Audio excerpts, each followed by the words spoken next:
आप लोगों को बता दूं बच्चों, आज हम लोग एक नया टॉपिक स्टार्ट करने वाले हैं। लास्ट क्लास में हम लोगों ने मनी एंड बैंकिंग का बैंकिंग करा था, और आज हम लोग बैंकिंग के बारे में अगर बहुत जल्दी से समझते हैं कि लास्ट क्लास में हम लोगों ने क्या पढ़ा, सो दैट आज की क्लास पिछली क्लास के पॉइंट से कनेक्ट हो सके। आज हम लोग जो स्टार्ट करने वाले हैं बेटा, वो किसी भी इकॉनमी के लिए बहुत बड़ा प्रिंसिपल है, किसी भी इकॉनमी के लिए बहुत बड़ा रिसोर्स है। अगर किसी कंट्री के अंदर बैंकिंग सिस्टम बहुत ज्यादा अच्छा नहीं होता तो वहां पर जो लोग हैं वो ज्यादा इन्वेस्टमेंट नहीं करते, और ना ही वहां की मनी सप्लाई इतनी तेजी से काम करता है। तो बैंकिंग का मतलब क्या होता है, आज हम लोग समझने की कोशिश करते हैं। बेटा बैंकिंग का मतलब क्या है? बैंकिंग एक ऐसा प्रोसेस है, बैंकिंग एक ऐसा प्रोसेस होता है जहां पर पैसे को डिपॉजिट करने और वहां से लोन लेने का काम किया जाता है। मतलब याद रखिएगा, अगर कभी आपको बैंक से पैसे की रिक्वायरमेंट है at the time of financial crisis, तो आप बैंक से लोन ले सकते हैं। आपके पास अगर एक्सेस पैसा, आप सेफ्टी के पॉइंट ऑफ व्यू से भी बैंक में डिपॉजिट कर सकते हैं, या फिर earning for interest.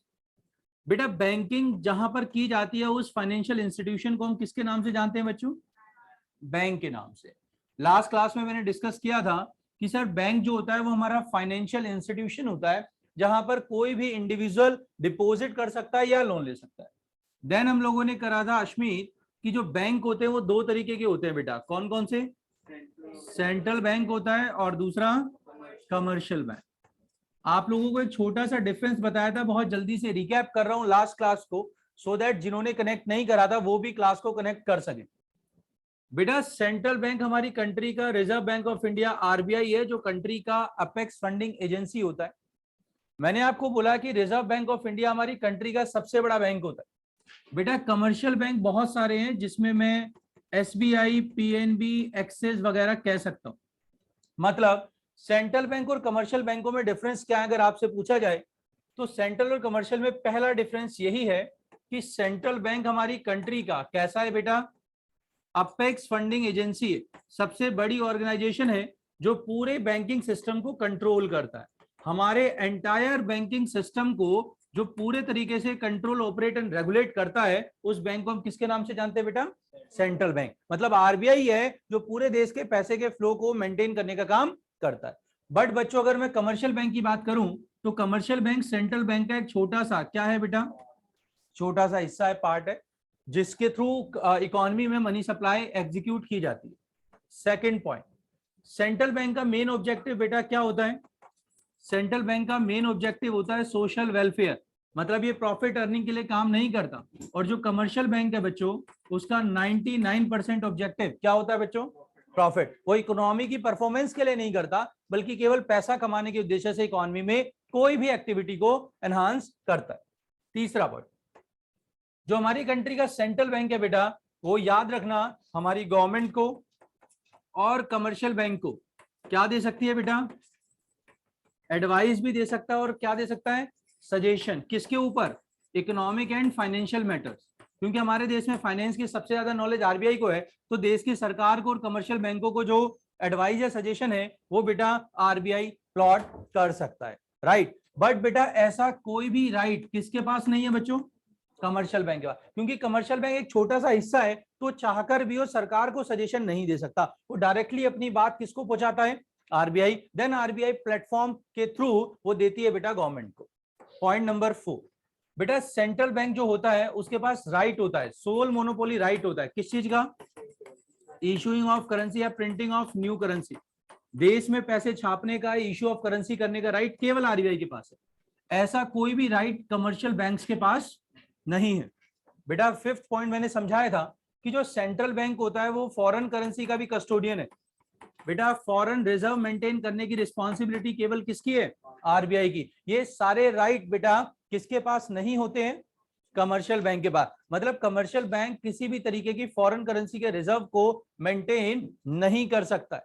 Next point, हम लोग कह सकते हैं कि जो सेंट्रल बैंक होता है वो सिंगल होता है बेटा, एक सिंगल होता है जो पूरी इकोनॉमी में रन होता है। और बेटा जो कमर्शियल बैंक है वो मल्टीपल है, पब्लिक एंड प्राइवेट दोनों बैंक्स होते हैं। बहुत सारे बैंक हमारी इकोनॉमी में रन करते हैं फॉर अर्निंग प्रॉफिट। मतलब इन शॉर्ट हम लोगों ने सेंट्रल एंड कमर्शियल के बीच में एक छोटा सा डिफरेंस पढ़ा, ये लास्ट क्लास में था। जो मैंने पिछली क्लास में कराया।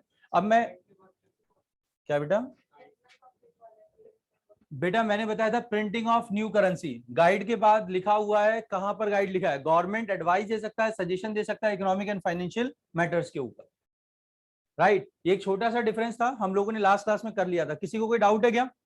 हाँ भाई, कोई समस्या नहीं है, हम लोग आगे बढ़ते हैं। इसके बाद मैंने आपको बताया था कि हमारे सेंट्रल बैंक के मेन काम क्या है। बेटा सेंट्रल बैंक काम क्या करता है, किस लिए इस बैंक को जाना जाता है? सेंट्रल बैंक बेटा मेन 4-5 काम करता है, और याद होगा आपको मैंने एक फंक्शन बता दिया था, कौन सा बताया था भाई? Issue of currency. मतलब आरबीआई के पास एकमात्र अधिकार है कि जितनी भी हमारे देश की करेंसी है वो सारी करेंसी आरबीआई ही प्रिंट करता है, एक्सेप्ट क्या बेटा? 1 रुपी नोट एंड कॉइन। ये कौन प्रिंट करता है? गवर्नमेंट प्रिंट करती है, वो भी मिनिस्ट्री ऑफ फाइनेंस, राइट। आज की क्लास में दूसरा इसका फंक्शन बता रहा हूं जो बहुत इंपॉर्टेंट है, that is bankers to government. Bankers to bank बताया था बेटा वो, आज बता रहा हूं बैंकर्स टू क्या बेटा? बैंकर्स टू बैंक का एक पॉइंट रह गया था, कोई बात नहीं, उसका स्पेस छोड़ दो, ये वाला कवर करा रहा हूं उसके साथ हो जाएगा। बैंकर्स टू गवर्नमेंट का मतलब समझिए पहले। बैंकर्स का मतलब मैंने लास्ट क्लास में भी समझाया था कि भाई साहब कई बार क्या होता है हमारी इकोनॉमी में बैंकर्स का बहुत बड़ा रोल है। जैसे मान लीजिए मैं एक आम व्यक्ति हूं, जनरल पब्लिक है, जनरल पब्लिक अपने पैसे को डिपॉजिट करती है किसी भी कमर्शियल बैंक में, तो ये कमर्शियल बैंक उसका बैंकर बन जाता है। ऐसे हमारे देश का जो आरबीआई है वो भी सरकार के लिए एक बैंकर की फॉर्म में काम कर रहा है। कैसे काम कर रहा है, पहला पॉइंट समझो। फर्स्ट पॉइंट है, अगर गवर्नमेंट के पास कभी बेटा एक्सेस पैसा होता है तो वो एक्सेस मनी को डिपॉजिट कर सकता है। एक्सेस मनी को क्या कर सकता है बेटा? डिपॉजिट कर सकते हैं। कहां पर बेटा? आरबीआई में। और बेटा अगर कभी उन्हें फाइनेंशियल रिक्वायरमेंट होती है तो वो आरबीआई से at the time of financial shortage या फाइनेंशियल रिक्वायरमेंट वो वहां से क्या ले सकते हैं बेटा? लोन भी ले सकते हैं। मतलब जैसे एक बैंक के साथ हमारा रिलेशन होता है वैसे ही बेटा गवर्नमेंट का रिलेशन भी किसके साथ होता है? आरबीआई के साथ। वो आरबीआई से लोन भी ले सकता है और अपने पैसे को बैंक्स में डिपॉजिट भी करा सकता है। बेटा पॉइंट नंबर सेकंड पॉइंट है एज एन एजेंट। हमारे देश का जो आरबीआई है वो बेटा गवर्नमेंट के लिए एजेंट की फॉर्म में भी काम कर रहा है। आपको मालूम होना चाहिए देश की इकोनॉमी की रिस्पॉन्सिबिलिटी किसके हाथ में होती है बेटा? गवर्नमेंट की। हमारे देश का प्रोग्रेस बढ़ेगा या कम होगा, गवर्नमेंट कौन सी पॉलिसी अपनाएगी, देश में ज्यादा पैसा लाना है या पैसे को रिड्यूस करना है, टैक्स रेट बढ़ाना है या कम करना है, ये सारी रिस्पॉन्सिबिलिटी किसकी है बेटा? गवर्नमेंट की। बट ये बेटा गवर्नमेंट खुद रोल प्ले नहीं करता, बल्कि एडवाइस और सजेशन किससे लेता रहता है? आरबीआई। और वो इसलिए लेता है ताकि इकोनॉमी में जो जनरल पब्लिक है उनके बीच में कोई प्रॉब्लम ना आए। मतलब जो आरबीआई है वो बीच में बेटा कैसे फंक्शन प्ले कर रहा है? एजेंट के कर रहा है। किस किस के बीच में एजेंट बन रहा है? गवर्नमेंट के बीच में और किसके बीच में? जनरल पब्लिक के बीच में। बेटा third point, as an advisor. आपको मालूम होना चाहिए अगर हमारे देश की गवर्नमेंट को कभी मनी सप्लाई बढ़ानी है तो बेटा पैसे के फ्लो को बढ़ाने के लिए वो सीधे तौर पर डिपेंडेंट हो जाता है किसके ऊपर बेटा? आरबीआई। और गवर्नमेंट को बेटा अगर कभी देश में पैसे के फ्लो को कम करना है तो भी बेटा वो आरबीआई की मॉनेटरी पॉलिसी यूज करता है। मतलब इन शॉर्ट में ये कह सकता हूं कि देश की पूरी इकोनॉमिक परफॉर्मेंस को मेजर करने के लिए वो गवर्नमेंट अपनी पॉलिसी और एडवाइस को यूज कर सकता है। इसका मतलब ये है अगर बैंकर्स टू गवर्नमेंट का पॉइंट आएगा तो आपको यहां पर 3 पॉइंट मेंशन करने हैं। पहला पॉइंट है बेटा डिपॉजिट और किसका? लोन का। दूसरा पॉइंट है बेटा किसका? As an agent. और तीसरा है बेटा एज एन क्या बेटा? एडवाइजर। ये तीनों पॉइंट मेंशन करोगे जब जाकर ये सिंबलाइज होगा कि हमारे देश का जो आरबीआई है वो गवर्नमेंट के लिए क्या बन के रेडी हो गया? बैंकर। लिखिए ऊपर हेडिंग डालना, जो लास्ट वाला पॉइंट था पिछले क्वेश्चन का वो छोड़ दो, यहां पर हेडिंग डालना bankers to government. Bankers to क्या बेटा? गवर्नमेंट। लिखें बैंकर्स टू गवर्नमेंट में फर्स्ट पॉइंट बैंकर्स टू क्या बेटा? गवर्नमेंट। फर्स्ट पॉइंट मेंशन कीजिएगा बैंकर्स टू गवर्नमेंट। पहला point, government deposit their excess money, government deposit their excess money, government deposit their क्या बेटा? Excess money to RBI, and also take loan and advances, and also take loan and advances at the type of financial crisis, and also take loan and advances at the time of financial crisis. अगर सरकार के पास पैसा नहीं है तो भाई वो सबसे पहले आरबीआई के पास जाता है कि यार एक्सेस पैसा अरेंज करके मुझे दे दो. पॉइंट नंबर सेकंड मेंशन करना, एज एन एजेंट लिखना, एज एन बैंकर. इसको हम एज एन बैंकर में कह सकते हैं कि पैसा लेना और क्या बेटा देने का काम करता है. एज एन बैंकर के अंदर ये डिपॉजिट और लोन वाली बात बताइए. सेकंड हेडिंग डालना एज एन एजेंट लिखना. Central bank also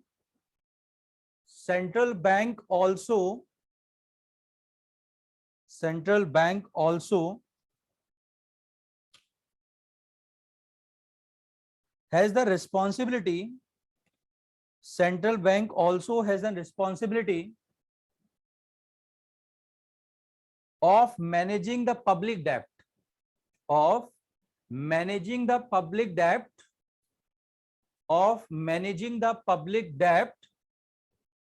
and perform as an agency function. Public debt मतलब देश में जो लोगों के बीच में पैसे का लेन देन है उसको मैनेज करता है. मैनेजिंग द पब्लिक डेब्ट and perform the agency function between government and general public, and perform the agency function between government and general public. मतलब हमारे देश का जो आरबीआई है वो भाई साहब दोनों के बीच में संतुलन बनाने की कोशिश करता है ताकि इकोनॉमी प्रॉपर्ली वर्क कर सके. लास्ट पॉइंट लिखना बेटा, लास्ट पॉइंट लिखें एज एन एडवाइजर या फाइनेंशियल एडवाइजर, कुछ भी लिख सकते हो. एज एन फाइनेंशियल एडवाइजर, वित्तीय सलाहकार मतलब फाइनेंशियल एडवाइस देने की responsibility. As an financial adviser लिखें. Central bank gives the government, central bank gives advice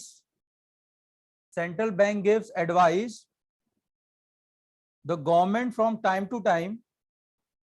Central bank gives advice the government from time to time on economic and financial matters,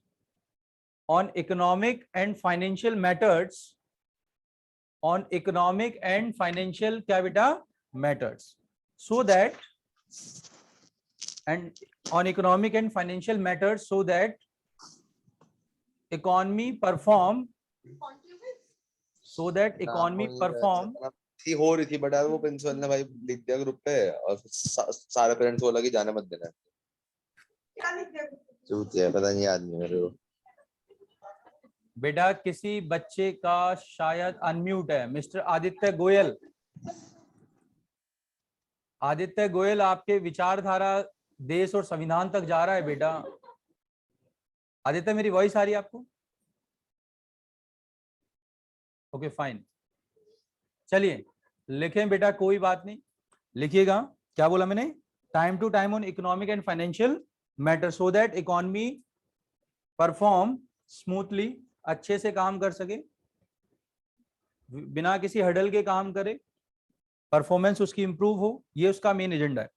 आइए sir अगले function पे चलते हैं. Function number 3 मेरा हो चुका है. जो बच्चे आज ज्वाइन करें उनके लिए सेकंड हुआ होगा. नेक्स्ट फंक्शन क्या था बेटा? आरबीआई का अगला फंक्शन होता है, शायद आपने बहुत बार सुना भी होगा और नहीं भी सुना होगा, that is clearing house function. Clearing house function, कोई बच्चा मुझे गैस करेगा इसका मतलब क्या होता है? क्लियरिंग हाउस फंक्शन मतलब डेट्स वगैरह के बीच में क्लियर आउट करना. कुछ और? क्लियरिंग हाउस फंक्शन मतलब? हाँ जी डीपीएस, नो आइडिया. कुछ और बच्चा कोई बताएगा क्लियरिंग हाउस फंक्शन मतलब? एसबीआईएस, इधर का पैसा उधर करना, बैलेंस करना. देखो बिल्कुल सही बात है. क्लियरिंग हाउस फंक्शन बड़ा जनरल सा टर्म है यार. आप लोगों ने एक चीज बड़े ध्यान से देखी भी होगी, समझी भी होगी, और नहीं समझा तो मैं आपको एक छोटे से एग्जांपल से क्लियरिंग हाउस फंक्शन समझा रहा हूं.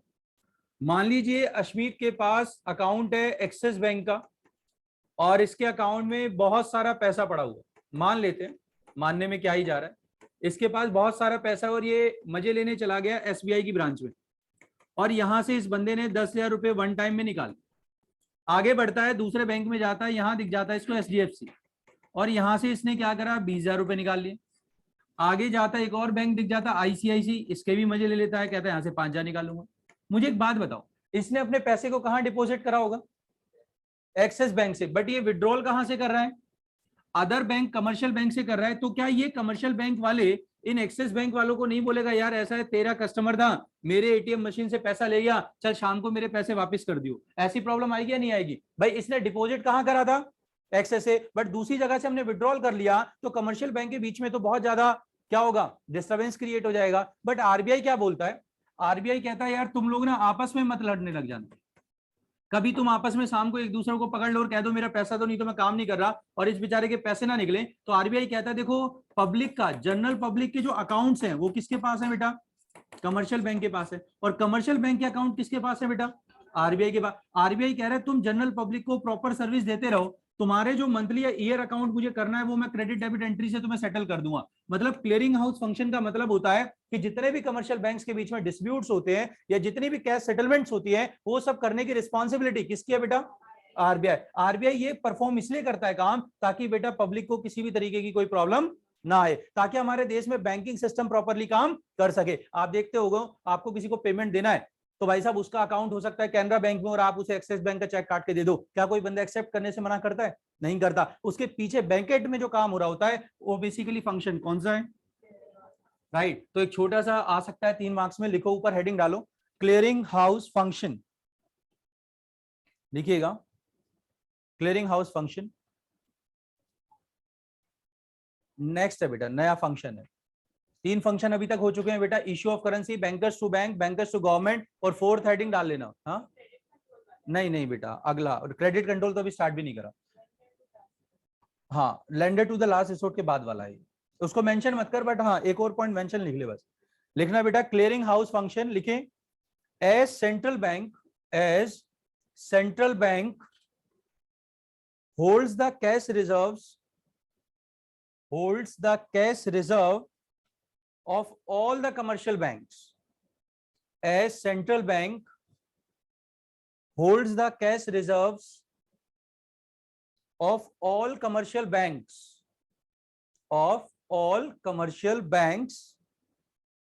it become easier and more convenient,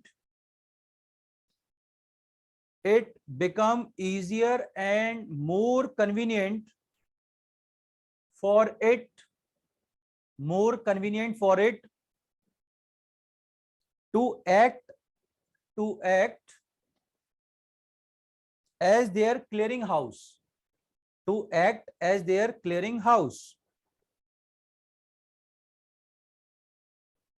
under this function central bank can easily settle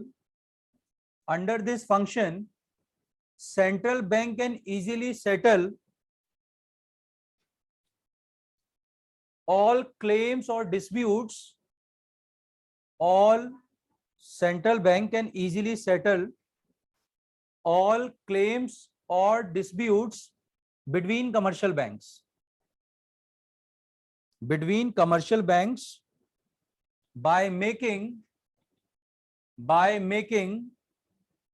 debit and credit entries in their accounts, by making credit and debit entries in their accounts, by making credit and debit entries in their account। बड़ी basic सी बात बोला कि भाई जिसको जितना लेना है देना वो सब रिस्पॉन्सिबिलिटी कौन प्ले कर रहा है भाई, आरबीआई। आरबीआई कह रहा है कि कमर्शियल बैंक आपस में मत लड़ना, कभी तुम्हें कुछ लेन देन करना होगा तो सारी जिम्मेदारी किसकी है, मेरी है, मैं आरबीआई हूं, मैं तुम्हारे अकाउंट को सेटल करूंगा ताकि हमारी इकोनॉमी में बैंकिंग सिस्टम प्रॉपर्ली काम कर सके, राइट। आइए सर हम लोग आगे बढ़ते हैं और अगले एक फंक्शन पे चलते हैं। Next function number 4।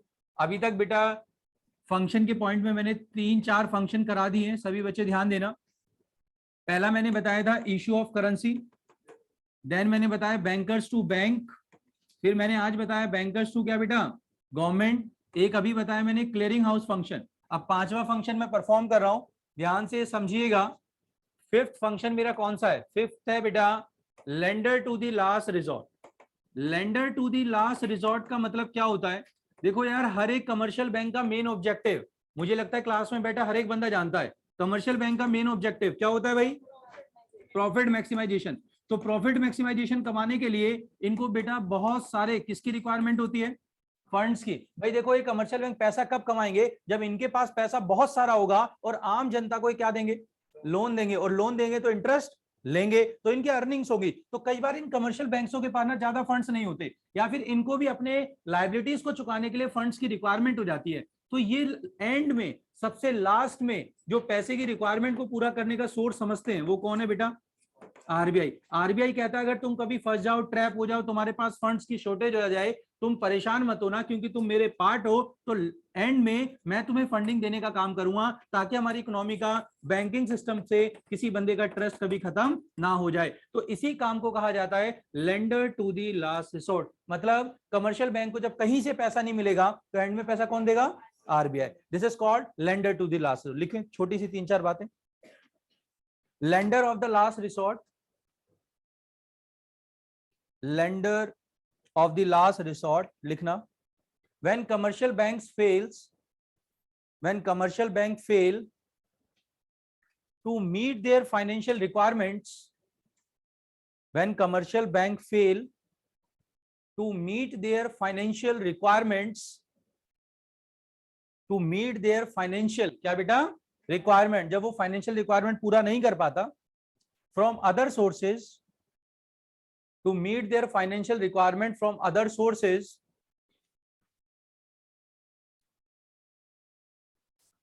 then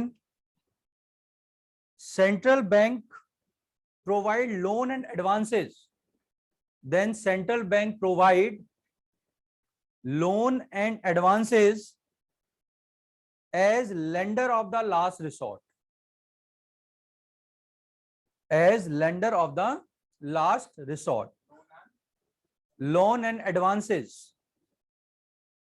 as lender of the last resort, provide loan and advances as lender of the क्या बेटा? last resort. This of the last resort लिखना। this function performed for the development of economic performances, this function perform for the development of economic performances, for the development of economic performances।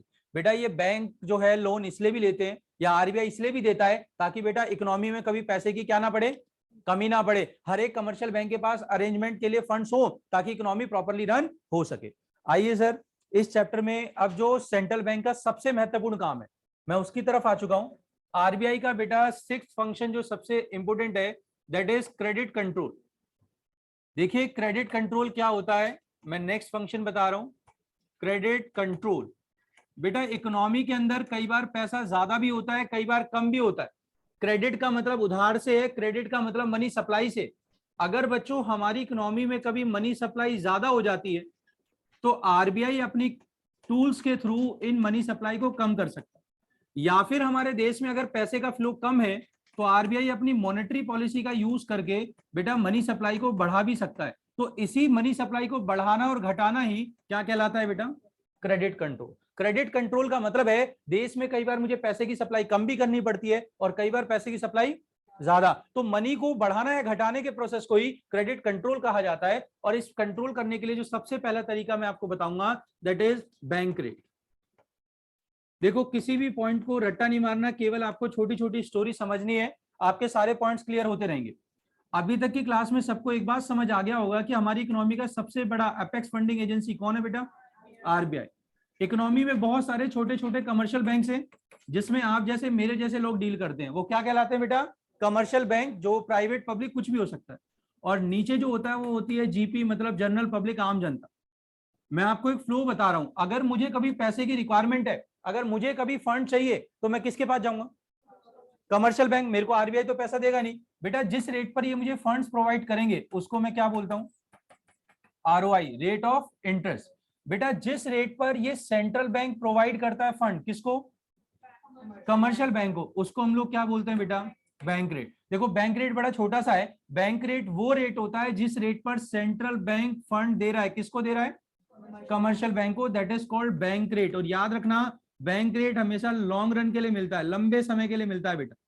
और जिस rate पर ये हमें पैसा देते हैं that is called rate of interest. अब बात को ध्यान से सुनना, अगर बच्चों कभी बैंक रेट बढ़ जाए, अगर बैंक रेट बढ़ेगा तो इकोनॉमी में रेट ऑफ इंटरेस्ट भी क्या होगा, और रेट ऑफ इंटरेस्ट बढ़ेगा तो लोगों की लोन लेने की कैपेसिटी कम हो जाएगी, लोन कम लेंगे तो कंट्री में मनी सप्लाई कम होगा। और बच्चों अगर मुझे इसका रिवर्स करना है, मुझे कंट्री के अंदर क्या करना है बेटा, बढ़ाना है। अगर मुझे मनी सप्लाई को बढ़ाना है तो बॉस मुझे बैंक रेट क्या करना पड़ेगा, कम करना पड़ेगा। जिससे क्या कम हो जाएगा, जिससे बेटा लोगों के लोन लेने की कैपेसिटी और मनी सप्लाई भी।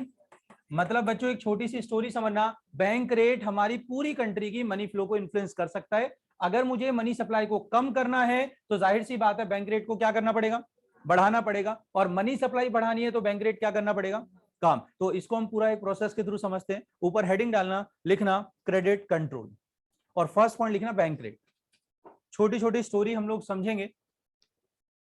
क्रेडिट कंट्रोल में पहला पॉइंट समझाने की कोशिश कर रहा हूं, दैट इज बैंक रेट। लिखें बेटा बैंक रेट होता क्या है, it refers to the rate, bank rate क्या है, it refers to the rate at which, it refers to the rate at which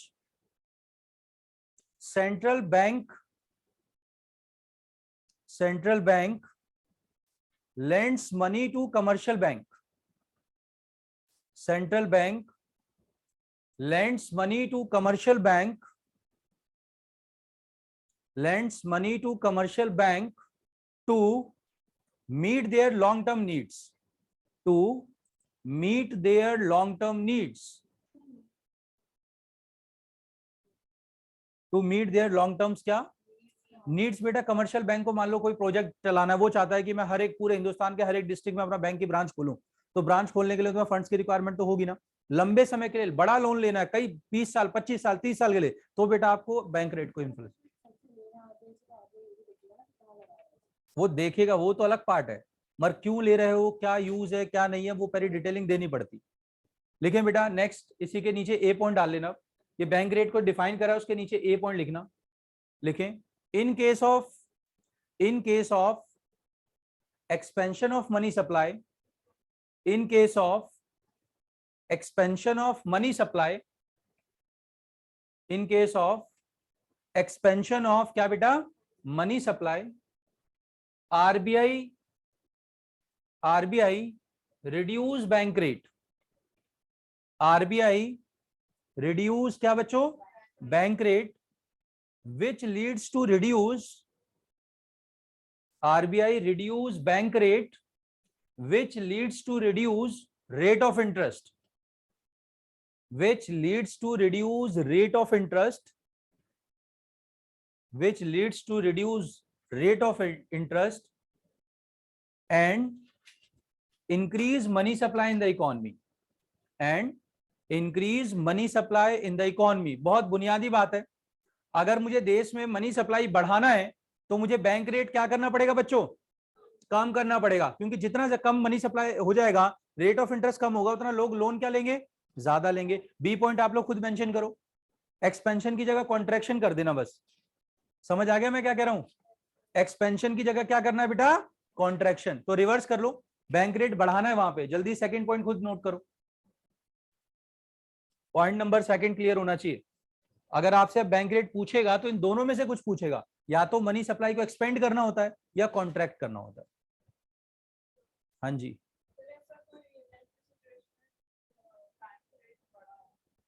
जब बैंक रेट बढ़ा हो, बिल्कुल हुआ बेटा। वो ज्यादातर इन्फ्लेशन कंट्रोल करने के लिए आरबीआई हर 3 महीने के बाद चेंज करता रहता है। पिछले ये समझ ले कि 2 सालों से बैंक रेट चेंज नहीं करा गवर्नमेंट ने, और उसका मेन रीजन यही है कि इकोनॉमी के अंदर फंड्स हमेशा रेगुलर बेसिस पर मिले, ठीक है। अदरवाइज वो बैंक रेट बढ़ा भी देता है, अगर इन्फ्लेशन ज्यादा दिखेगा ना तो बैंक रेट तुरंत वो बढ़ा देता है। यह इसलिए 3 महीने के बाद ना मॉनिटरिंग करती रहती है आरबीआई, ताकि इकोनॉमी की परफॉर्मेंसेस हमारे इक्विवेलेंट आ जाए।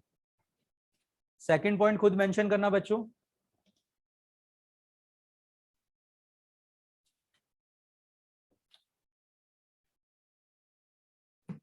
डन, पहला पॉइंट सबको आ गया भाई। कोई ऐसा बच्चा जिसको डाउट है, नहीं है, चलिए सर जिसने नोट नहीं करा वो कर लेना। पॉइंट नंबर फर्स्ट हो चुका है, पॉइंट नंबर सेकंड की बात कर रहा हूं। क्रेडिट कंट्रोल करने का दूसरा तरीका, आप लोगों ने बहुत बार सुना होगा, बैंक रेट के बाद कौन सा रेट होता है?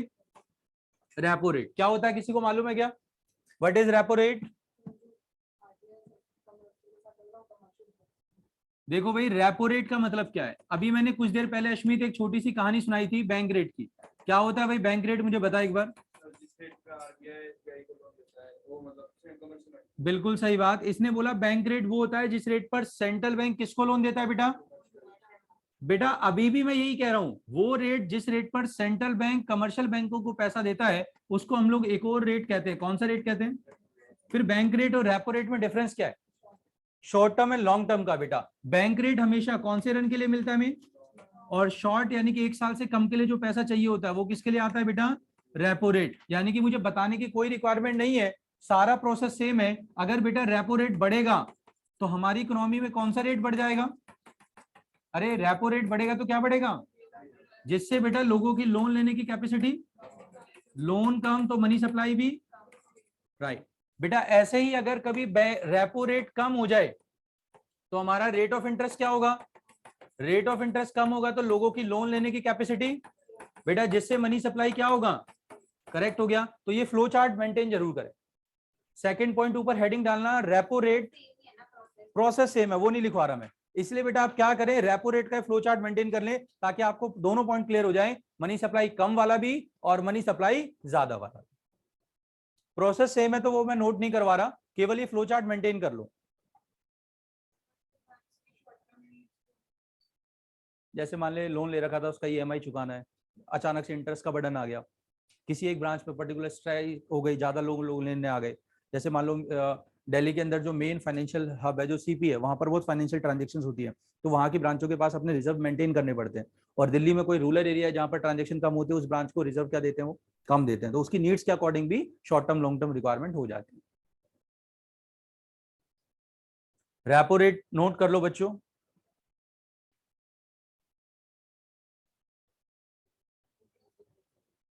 बेटा अगर रेपो रेट बढ़ेगा, रेपो रेट बढ़ गया, इन्होंने 10% की जगह 12% कर दिया, तो ये बेचारे भी तो क्या बढ़ा देंगे? बढ़ा देंगे। भाई सिंपल सी एक बात होता है, अगर पेट्रोल का प्राइस इंटरनेशनल मार्केट से बढ़ गया तो डोमेस्टिक में भी प्राइस क्या होता है? बढ़ता है। तो बेटा अगर इन्होंने रेपो रेट बढ़ा दिया तो ये बेचारे क्या बढ़ाएंगे? और ये बढ़ेगा तो ये सब कम हो जाएगा, लोन कम लेंगे, सप्लाई कम होगा। समझ रहे हो? ये था पॉइंट नंबर सेकंड।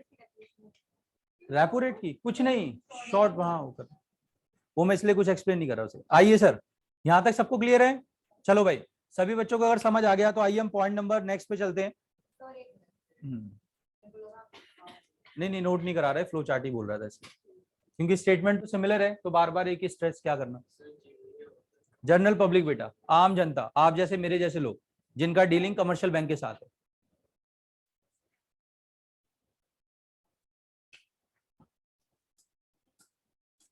हो गया भाई, हो गया, कर दूं? डन। चलो बेटा आइए हम लोग चलते हैं तीसरा तरीका। आरबीआई ने बोला सर तीसरा तरीका हमारे पास और भी अच्छा है मनी सप्लाई को कंट्रोल करने के लिए, इसका नाम दिया बेटा ओपन मार्केट ऑपरेशन। ध्यान से केवल सुनते जाओ, ओपन मार्केट ऑपरेशन क्या है बच्चों, ध्यान देना, बातचीत अपनी थोड़ी देर के लिए बंद कर लो। ओपन मार्केट ऑपरेशन बच्चों ध्यान दें, ओपन मार्केट ऑपरेशन क्या है? इतना तो सबको समझ आ गया होगा, देश का सबसे बड़ा बैंक, बार बार बोल रहा हूं, कौन है? फिर बेटा नीचे बहुत सारे कमर्शियल बैंक और सबसे नीचे बेचारा कौन? General public. बेटा ओपन मार्केट ऑपरेशन एक ऐसा प्रोसेस होता है, एक ऐसा मेथड है जिसमें कमर्शियल बैंक सिक्योरिटी को खरीदती भी और बेचती भी। मैंने एक टर्म यूज करा, सिक्योरिटी को सेल करना और सिक्योरिटी को क्या करना बेटा? सिक्योरिटी का मतलब होता है पता ही होगा, शेयर, डिवेंचर, बॉन्ड्स वगैरह, राइट। अब आप सोचें अगर कभी आरबीआई अपनी सिक्योरिटी को खरीदेगा और बेचेगा तो इस काम को मैंने क्या बोला है बेटा? Open market operation. अगर आरबीआई अपनी सिक्योरिटी सेल करेगा, अगर आरबीआई अपनी सिक्योरिटी क्या करेगा बेटा? तो कमर्शियल बैंक क्या करेगा? परचेज करेगा। जब ये परचेज करेगा तो अल्टीमेटली पेमेंट किसको दे देगा? तो इनके पास पैसा क्या बचेगा? कम बचेगा। अगर ये पैसा ही कम बचेगा तो इनके पास ही मनी कम है, तो ये जनरल पब्लिक को लोन भी क्या देंगे बेटा? लोन कम मिलेगा तो कंट्री की मनी सप्लाई क्या हो जाएगी बच्चों? कम हो जाएगा। यानी कि आप एक बात सुने, अगर मुझे कभी कंट्री में मनी सप्लाई कम करना है तो आरबीआई अपनी सिक्योरिटी को क्या करे बच्चों, सेल करे। और अगर मनी सप्लाई कभी बढ़ाना है तो क्या करना पड़ेगा, आरबीआई इनकी सिक्योरिटी को परचेज कर ले। अगर आरबीआई सिक्योरिटी परचेज करेगा तो आरबीआई पेमेंट कर देगा किसको बेटा, तो इनके पास मनी सप्लाई क्या हो जाएगी, फ्लो ऑफ फंड्स बढ़ेंगे, लोन ज्यादा देंगे, इंक्रीज हो जाएगी मनी सप्लाई। छोटी सी कहानी है, एक बार रिपीट कर रहा हूं, जिसको समझना है वो एक बार सुन लेना। ओपन मार्केट ऑपरेशन का मतलब होता है भाई जब हम सिक्योरिटी को खरीदते और बेचते हैं। मैं अपना एग्जांपल एक चीजों से कनेक्ट कर रहा हूं। मान लो मैं जो हूं आरबीआई हूं, मानने में क्या जा रहा है भाई, ये जो अश्मीत जैसे लोग हैं वो हैं बेटा कमर्शियल बैंक, और बाकी क्लास में बैठे हुए बच्चे आम जनता है। अब मान लो मैंने अश्मीत को अपनी सिक्योरिटी बेच दी है, तो इसकी पॉकेट में जो पैसा पड़ा होगा ये बेचारा मेरी पेमेंट कर देगा। जब ये मेरी पेमेंट कर देगा तो इसके पास मनी क्या बचेगी बेटा, कम बचेगा। मनी कम बचेगी तो तुम जैसे आम जनता को लोन जो देना है इसको, इसकी कैपेसिटी रिड्यूस हो गई है, जिसकी वजह से मनी सप्लाई भी क्या होगी बेटा, कम होगा। क्लियर हो गया। इस तरीके से आरबीआई जो है ना पूरी इकोनॉमी को बांध के रखता है, ऐसा नहीं है कि उसका कोई भी काम इकोनॉमी के अगेंस्ट जा रहा है। तो आइए हम लोग लिखते हैं open market operation. Share debenture bonds, हर आरबीआई के अपने शेयर्स होते हैं ना बेटा, हर बैंक का अपना शेयर होता है। तो गूगल पे सर्च करिए, एसबीआई का शेयर मिल जाएगा, पीएनबी का मिलेगा, एक्सेस का मिलेगा। वो अपनी सिक्योरिटी को बेचते हैं, उनके पास जो एसेट्स हैं उन्हें सेल आउट करते हैं। वो लिखे ऊपर हेडिंग डालो, फिर मैं दोबारा समझाता हूँ सीआरआर के पॉइंट से। हाँ अगली हेडिंग है, लिखें ओपन मार्केट ऑपरेशन। पहले पॉइंट नोट करें फिर मैं एक्सप्लेन करता हूं। लिखें बेटा open market operation, it refers to the process, it refers to the process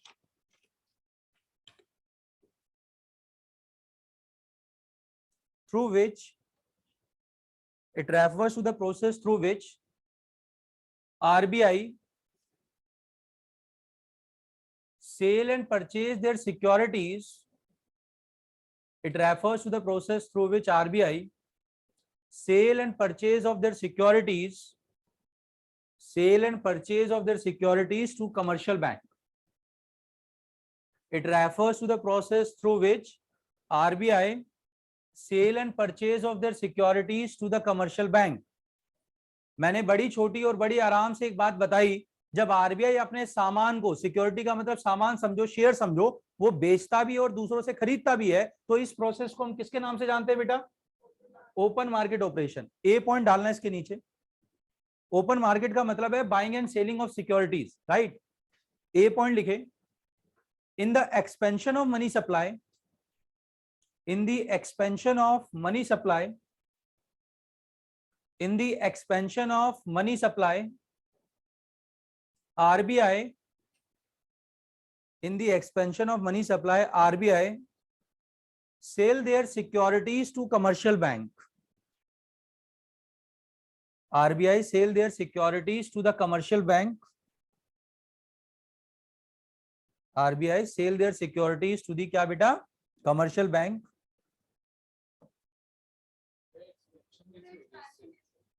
अगर हाँ सॉरी एक्सपेंशन नहीं, वहां क्या लिखोगे, हाँ RBI sell their securities to the commercial bank. It adversely affect the bank capacity. इसी के आगे लिखना, it, हाँ एक्सपेंशन नहीं बेटा, वहां कॉन्ट्रैक्शन होगा, सेल कर रहे हैं ना।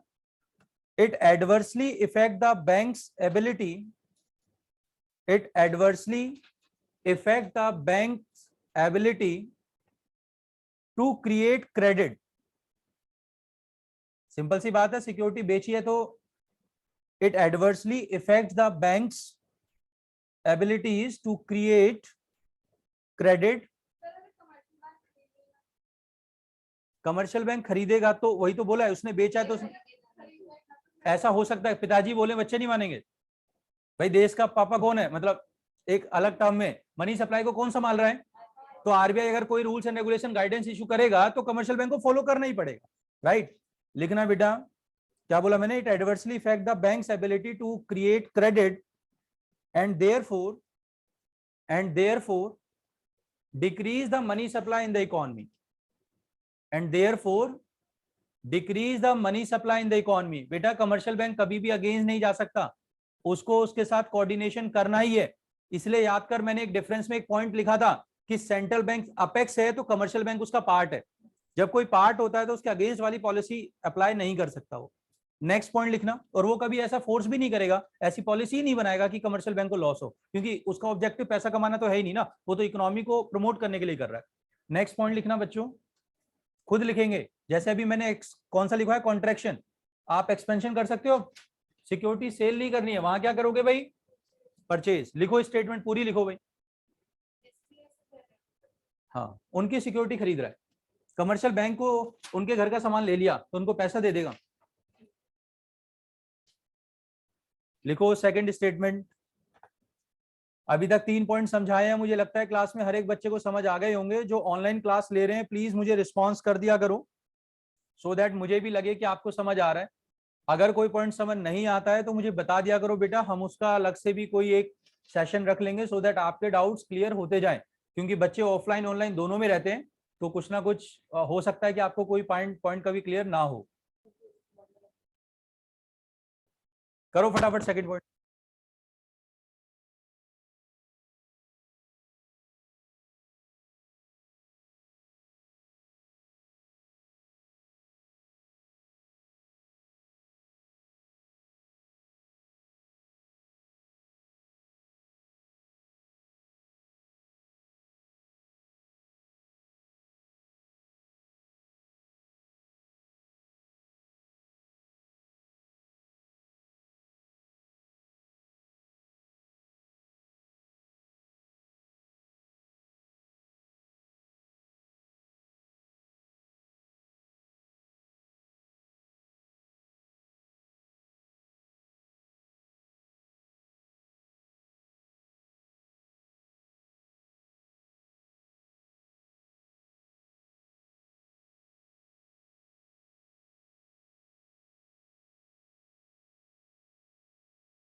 कोई डाउट?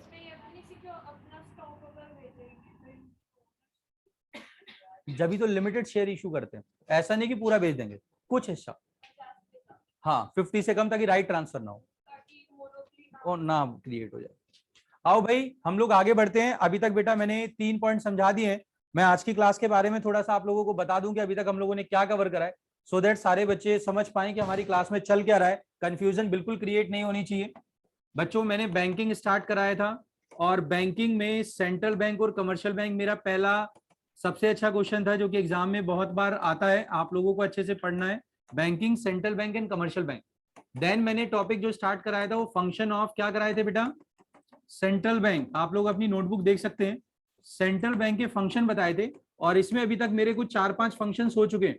अगर आप लोग क्लास को ध्यान से देख रहे हैं, पहला फंक्शन बताया था इश्यू ऑफ क्या बेटा, करेंसी। देन हमने करा था बैंकर्स टू बैंक, और एक करा था बैंकर्स टू क्या, गवर्नमेंट। देन हमने करा था क्लियरिंग हाउस फंक्शन।